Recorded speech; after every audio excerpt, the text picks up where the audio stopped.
કૃષ્ણ બલરામને પણ તૈયાર કર્યા અને તેમના ગ્વાલ મિત્રોને પણ તૈયાર કર્યા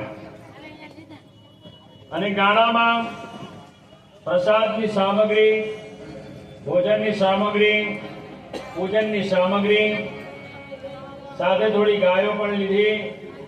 આ બધું લઈ નંદ બાબા અંબિકાવનની યાત્રા કરવા માટે નીકળ્યા અને તેઓ અંબિકાવનમાં આવી પહોંચ્યા।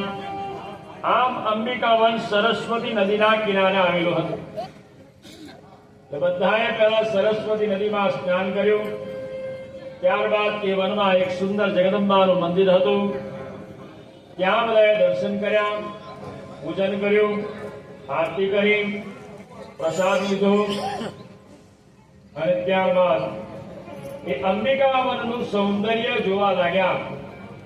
આ ભગવાનની બાળ લીલાઓ બહુ સાંભળવા જેવી છે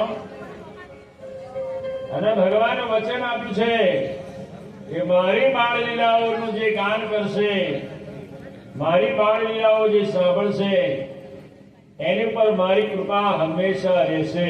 ભગવાને એવું વચન આપ્યું છે। તો આ બાળ લીલા કરતા કરતા ભગવાન અંબિકાવનમાં આવી પહોંચ્યા નંદ બાબા સાથે। હવે ગ્વાલ મિત્રો તો અંબિકાવનનું સૌંદર્ય જોતા હતા। નંદ બાબા એ મંદિરની પાછળ ઉભા હતા।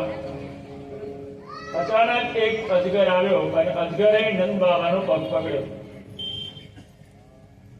પગ પકડ્યો એટલે નંદ બાબા જોર જોરથી ચૂસો પાડવા લાગ્યા, કનૈયા મને બચાવી ગઈ, કનૈયા બચાવી ગઈ। ભગવાન દોડતા આવ્યા।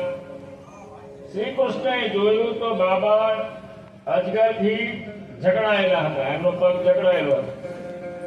શ્રી કૃષ્ણએ અજગરના પૂંછડા ઉપર પગ મૂક્યો, ત્યાં તો અજગરના બધા પાપ ધોઈ ગયા અને એમાંથી એક દિવ્ય પુરુષ પ્રગટ થયો। ત્યારે ભગવાન એ દિવ્ય પુરુષને પૂછવા લાગ્યા, તું કોણ છે? ભગવાન તો બધું જ જાણે છે કે આ કોણ છે, છતાંય એ જીવાત્માના મુખથી બોલાવવા લાગે છે,